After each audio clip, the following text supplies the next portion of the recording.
శ్రీ సాయినాథాయ నమః. శ్రీ సాయి సచ్చరిత్రము 37వ అధ్యాయము చావడి ఉత్సవము. హేమాడ్పంత్ ఈ అధ్యాయములో కొన్ని వేదాంత విషయములు ప్రస్తావించిన పిమ్మట చావడి ఉత్సవమును గూర్చి వర్ణించుచున్నాడు. తొలి పలుకు: శ్రీ సాయి జీవితము మిగుల పావనమైనది. వారి నిత్యకృత్యములు ధన్యములు. వారి పద్ధతులు చర్యలు వర్ణింపనలవి కానివి.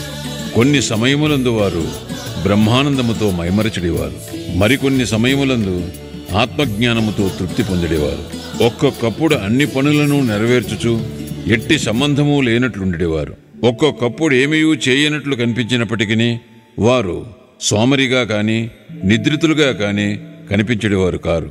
వారు ఎల్లప్పుడూ ఆత్మానుసంధానము చేసేవారు. వారు సముద్రము వలె శాంతముగా తొణకక ఉండినట్లు కనిపించినను వారి గాంభీర్యము లోతు కనుగొనరానివి. వర్ణనాతీతమైన వారి నైజము వర్ణింపగలవారెవరు? పురుషులను అన్నదమ్ముల వలె, స్త్రీలను అక్కచెల్లుండ్ర వలె, తల్లుల వలె చూచుకునేవారు. వారి శాశ్వతాస్ఖలిత బ్రహ్మచర్యము అందరూ ఎరిగినదే. వారి సాంగత్యమును మనకు కలిగిన జ్ఞానము మనము మరణించు వరకు నిలుచుగాక. ఎల్లప్పుడూ హృదయపూర్వకముకు భక్తితో వారి పాదములకు సేవ చేసేదముగాక. వారిని సకల జీవకోటి యందు చూచిదముగాక. వారి నామము ఎల్లప్పుడూ ప్రేమించెదముగాక. వేదాంత సంబంధమైన దీర్ఘోపన్యాసము చేసిన పిమ్మట హేమాడ్పంతు చావడి ఉత్సవమును వర్ణించుటకు మొదలెడెను. చావడి ఉత్సవం బాబా శయనశాలను ఇదివరకే వర్ణించితిని. వారు ఒకనాడు మసీదులోనూ ఇంకొకనాడు చావడిలోనూ నిద్రించుచుండిరి. మసీదుకు దగ్గరలోనే చావడి 2 గదులతో నుండిది. బాబా మహాసమాధి చెందు వరకు ఒకరోజు మసీదులో ఇంకొక రోజు చావడిలో నిద్రించుచుండిరి. 1910 డిసెంబర్ 10వ తేదీ నుండి చావడిలో భక్తులు పూజాహారతులు జరుపు మొదలెడిరి. బాబా కటాక్షముచే దీనినే ఇప్పుడు వర్ణింతుము. చావడిలో నిద్రించు సమయము రాగా భక్తులు మసీదులో గుమిగూడి కొంతసేపు మండపములో భజన చేసేవారు. భజన బృందము వెనుక రథము, కుడివైపు తులసీ బృందావనము, ముందర బాబా, వీని మధ్య భజన జరుగుచుండెను. భజనయందు ప్రీతిగల స్త్రీ పురుషులు సరైన కాలమునకు వచ్చుచుండేది. కొందరు తాళములు, చిరతలు, మృదంగము, కంజిర, మధ్యలెలు పట్టుకొని భజన చేయుచుండేవారు. సూదుంటి రాయి వలె సాయిబాబా భక్తులందరినీ తమ వద్దకు ఈడ్చుకొనిడేవారు. బయట బహిరంగ స్థలములో కొందరు దివిటీలు సరిచేయుచుండిరి, కొందరు పల్లకిని అలంకరించుచుండిరి, కొందరు బెత్తములను చేత ధరించి శ్రీ సాయినాథ మహారాజుకి జై అని కేకలు వేయుచుండేది. మసీదు మూలలలో తోరణములతో అలంకరించుచుండేది. మసీదు చుట్టూ దీపముల వరుసలు కాంతిని వెదజల్లుచుండెను. బాబా గుర్రము శ్యామకర్ణ సజ్జితమై బయట నిలుచుండును. అప్పుడు తాతియా పాటీల్ కొంతమందిని వెంట పెట్టుకుని వచ్చి బాబాను సిద్ధముగా నుండుడని చెప్పేవాడు. బాబా నిశ్చలముగా కూర్చునడివారు. తాత్యా పాటీలు వచ్చి బాబా చంకలో చేయి వేసి లేవనెత్తుచుండెను. తాత్యా బాబాను మామా అని పిలిచెడివారు. నిజముగా వారి బాంధవ్యము మిక్కిలి సన్నిహితమైనది.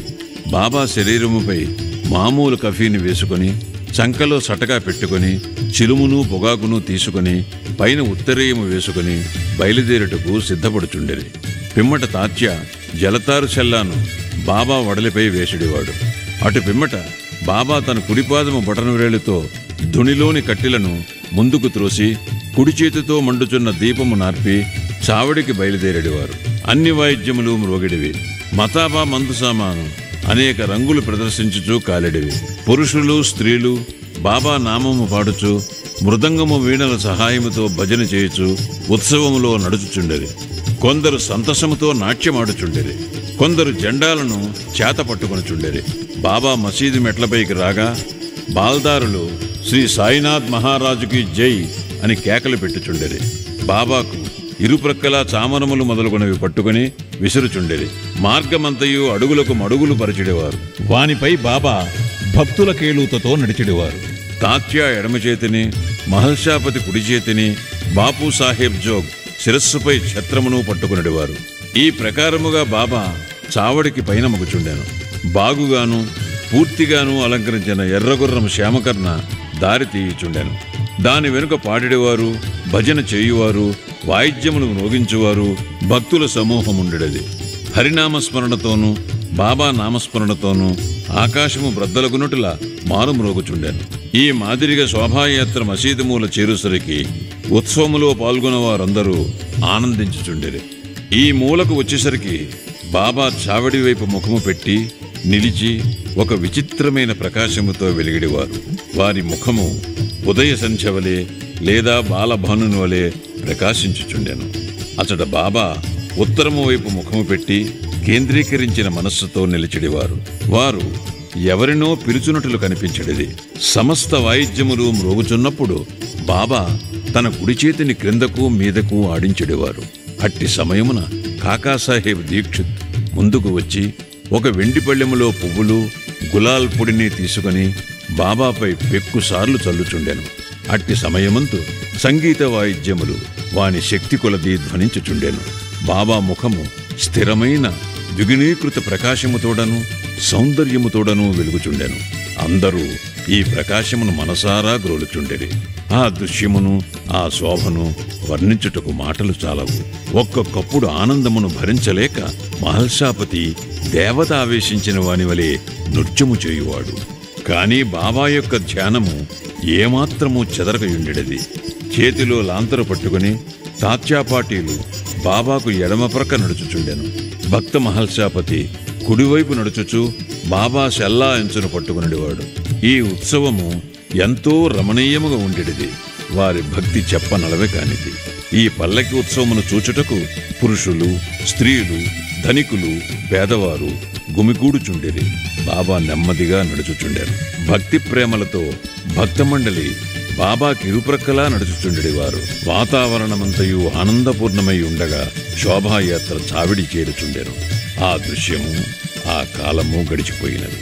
ప్రస్తుతము కాని ఇక ముందు కాని ఆ దృశ్యమును కనలేము. అయినను ఆ దృశ్యమును జ్ఞప్తికి తెచ్చుకొని భావన చేసినచో మనస్సుకు శాంతి, తృప్తి కలుగును. చావిడిని బాగుగా అలంకరించుచుండేది. దానిని తెల్లని పైకప్పుతోనూ నిలువుటద్దములతోనూ అనేక రంగుల దీపములతోనూ వేలాడగట్టిన గాజు బుడ్డీలతోనూ అలంకరించుచుండేది.